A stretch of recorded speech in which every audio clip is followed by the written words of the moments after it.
Welcome to the Slop Temple. We pray this video helps. You start by preparing the essentials. Unlock your phone, open the Metro app or camera QR mode, and confirm camera permission. Because scanning fails with a locked screen or blocked camera, make sure the QR is on a bright, steady screen. Once done, hold the phone so the code fills the viewfinder but stays within the guide. Keep movement slow.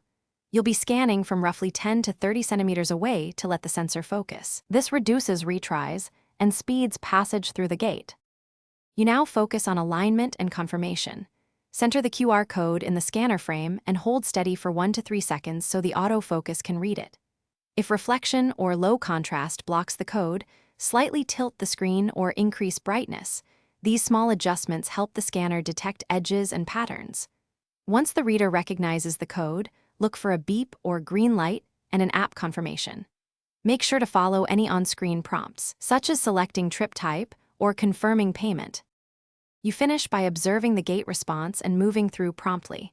When you hear the beep or see the green indicator, pass without delay while keeping the screen visible until the gate fully opens. If the scan fails, try one quick retry. Wipe the camera lens, enable the phone flashlight, increase screen brightness, or open the QR image from your gallery in image scan mode. These fixes resolve most issues.